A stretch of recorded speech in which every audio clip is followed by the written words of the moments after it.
Assalamualaikum warahmatullahi wabarakatuh. Bismillahirrahmanirrahim. Alhamdulillahi rabbil alamin wassalatu wassalamu ala sayyidil mursalin wa ala alihi wa sahbihi ajma'in. Qala rabbi shrah li sadri wa yassir li amri wa hlul 'uqdatam min lisani yafqahu qawli thumma amma ba'd. Insya-Allah pada kali ini kita akan meneruskan bacaan kitab hadis 40 susunan Al-Imam An-Nawawi, hadis yang bernombor yang pertama berkenaan dengan semua amalan adalah berdasarkan niat. Hadis yang diriwayatkan daripada Amirul Mukminin Abi Hafsin Umar bin Al-Khattab radhiyallahu taala anhu قال سمعت رسول الله صلى الله عليه وسلم يقول إنما الأعمال بالنيات وإنما لكل امرئ ما نوى فمن كانت هجرته إلى الله ورسوله فهجرته إلى الله ورسوله ومن كانت هجرته لدنيا يصيبها أو امرأة ينكحها فهجرته إلى ما هاجر إليه. Maksudnya dari Amirul Mukminin Abi Hafs Umar bin Al-Khattab radhiyallahu taala anhu katanya, aku mendengar Rasulullah sallallahu alaihi wasallam bersabda, Innamal a'malu binniyat, bahawasanya segala amalan itu adalah dengan niat. Dan setiap orang mendapat pahala berdasarkan apa yang dia niatkan.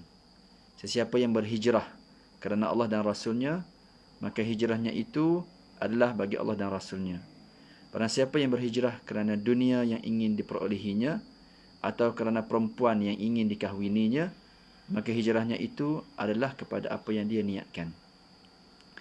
Sidang penonton yang dikasihi sekalian, hadis ini diriwayatkan oleh kedua-dua imam muhaddithin, iaitu Abu Abdullah bin Muhammad bin Ismail bin Ibrahim bin Al-Mughirah bin Bardizbah Al-Bukhari, dan juga Abu Husain Muslim bin Hajjaj bin Muslim Al-Kushairi An-Nisaburi, Imam Muslim, dalam kitab sahih kedua-duanya, yang mana ia merupakan kitab yang paling sahih selepas Al-Quran.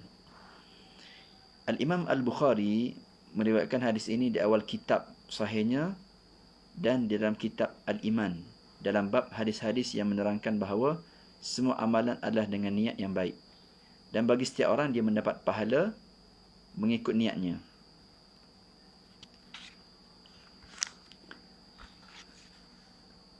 Sementara pula Al-Imam Muslim meriwayatkan hadis ini dalam kitab Al-Imarah, dalam bab sabda Rasulullah sallallahu alaihi wasallam bahawa segala amalan itu dengan niat.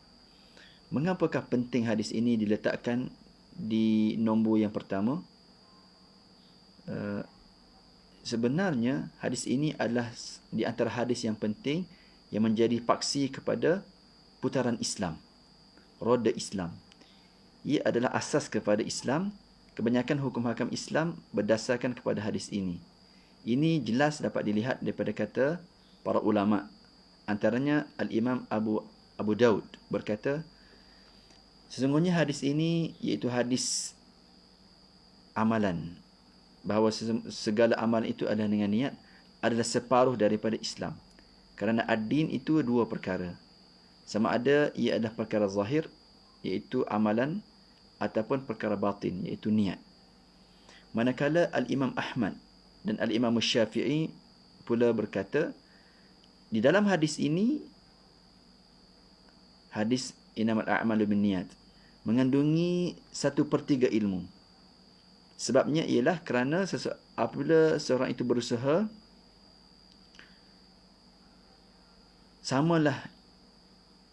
dia berusaha sama ada dengan hati, usaha seseorang itu sama ada dengan hati, dengan lidah atau dengan anggota badan, maka niat dengan hati adalah salah satu daripada 3 pembahagian tersebut. Kerana itulah para ulama suka untuk memulakan kitab-kitab mereka serta penulisan mereka dengan hadis ini. Al-Imam Bukhari telah meletakkan hadis ini pada awal kitab sahihnya. Al-Imam An-Nawawi juga telah memulakan ketiga-tiga kitabnya, iaitu kitab Riyadhus Salihin, kitab Al-Adhkar dan kitab Al-Arba'un, Al-Ba'una Hadithan, hadis 40 ini, dengan hadis ini. Faedah pembukaan dengan hadis ini ialah sebagai peringatan kepada penuntut ilmu agar sentiasa mengikhlaskan niatnya semata-mata kerana Allah Subhanahu Wa Taala di dalam menuntut ilmu dan melakukan amalan kebaikan. Dalam hadis ini ada perkataan-perkataan yang perlu dijelaskan maknanya. Antaranya Al-Hafs. Hafs ini maksudnya singa. Abu Hafs gelaran kepada Sayyidina Umar bin Al-Khattab. Sebab dia ni sangat garang seperti singa, Abu Hafs. Itu satu pendapat lah. Yang kedua, innamal a'mal. Innama maksudnya huruf hasr, bertujuan untuk mensabitkan sesuatu yang disebut selepas daripada perkataan ini dan menafikan selainnya. Bin niyat jamak ataupun plural kepada niat. Maknanya dari segi bahasa ialah tujuan. Dari segi istilah,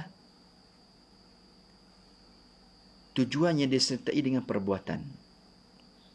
Imri'in, likulli imri'in. Imri'in itu setiap orang, iaitu setiap insan sama ada lelaki ataupun perempuan. Hijratuhu, hijrahnya. Hijrah pada bahasa ialah meninggalkan. Dari segi syarak, hijrah bererti berpindah dari negara kafir ke negara Islam kerana takut dengan fitnah. Yang dimaksudkan dengan hijrah di dalam hadis ini ialah perpindahan dari kota Mekah dan tempat lain ke Madinah sebelum berlakunya pembukaan kota Mekah. Manakala perkataan ilallah, iaitu ke tempat yang diredai oleh Allah Subhanahu Wa Taala dengan niat dan tujuan yang diredainya. Manakala fahijratuhu ila ma hajara ilaih, maka hijrahnya itu adalah kerana Allah dan Rasul. Maksudnya hijrah itu diterima dan diberikan ganjaran. Sidang penonton yang dikasihi sekalian, mengapa hadis ini dilafazkan? Menurut Al-Imam At-Tabari ataupun Al-Imam At-Tabarani telah meriwayatkan di dalam kitabnya Mu'jamul Kabir dengan rantaian perawinya yang siqah daripada Ibn Mas'ud radhiyallahu taala anhu. Dia berkata, terdapat seorang lelaki di kalangan kami yang meminang seorang perempuan yang dikenali dengan nama Ummu Qais. Perempuan itu enggan mengahwininya kecuali apabila lelaki itu sanggup berhijrah ke Madinah. Dia pun berhijrah dan mengahwini wanita tersebut. Maka kami namakan hijrahnya sebagai penghijrah Ummu Qais. Dalam hadis ini disebut tentang beberapa perkara. Antaranya ialah syarat niat. Para ulama telah bersepakat mengatakan bahawa setiap amalan yang dilakukan oleh mukmin yang mukallaf tidak dikira dari sudut syarak dan tidak akan diberi pahala dengan hanya melakukannya, kecuali mesti disertai dengan niat. Niat adalah salah satu daripada rukun di dalam ibadat. Ibadat langsung, al-ibadah al-maqsudah. Seperti salat mesti niat, haji mesti niat, puasa mesti niat. Ibadat-ibadat tersebut dikira tidak sah kecuali apabila dilakukan dengan niat.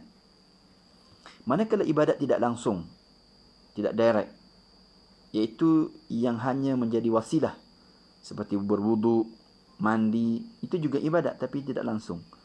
Maka para ulama mazhab Hanafi berpendapat bahawa niat adalah syarat sempurna sahaja bagi menghasilkan pahala. Manakala ulama mazhab Asy-Syafi'i dan lain-lain mengatakan bahawa niat juga merupakan syarat sah. Oleh itu, ibadat-ibadat tidak langsung tidak sah kecuali dengan niat. Yang kedua, bilakah waktu niat dan di manakah kita nak berniat? Waktu niat ialah permulaan ibadat, seperti takbiratul ihram di dalam ibadat salat, dan ketika kita berihram dalam ibadat haji. Manakala dalam ibadat puasa, memadai kita berniat sebelum bermulanya puasa kerana kesukaran untuk memerhati fajar waktu pagi. Dan tempat niat ialah di dalam hati. Justru itu tidak disyaratkan berlafaz dengan niat tersebut. Walaupun begitu, disunatkan berlafaz sebagai menolong hati untuk memudahkan mengingati apa yang diingin niatkan. Dan disyaratkan juga pada niat menentukan perkara yang diniatkan dan membezakan antara perkara itu dengan perkara yang lain. Oleh itu tidak memadai bagi seseorang itu sekadar meniatkan solat sahaja, bahkan dia mesti menentukan jenis solat, sama ada solat zuhur ataupun solat asar dan seterusnya. Sidang penonton sekalian, yang ketiga, berniat untuk melakukan sesuatu amal soleh ada suatu perkara yang dituntut. Hadis ini menerangkan bahawa sesiapa yang telah berniat untuk melakukan sesuatu amal soleh tetapi terdapat keuzuran yang kuat seperti sakit ataupun waliyazubillah mati ataupun seumpamanya yang menghalang beliau daripada melaksanakannya, maka dia telah diberi pahala berdasarkan kepada niatnya itu. Yang keempat, hadis ini menuntut kita untuk ikhlas di dalam amalan dan ibadat. Hadis ini juga membimbing kita supaya ikhlas dalam amalan dan ibadat sehingga kita mendapat ganjaran dan pahala di akhirat. Juga mendapat taufik dan hidayat serta kejayaan di dunia ini. Yang terakhir, apa yang dapat kita pelajari ialah setiap amalan yang bermanfaat dan baik akan dikira ibadah. Akan menjadi ibadah apabila disertakan dengan niat dan keikhlasan serta menuntut keredaan Allah Subhanahu wa taala.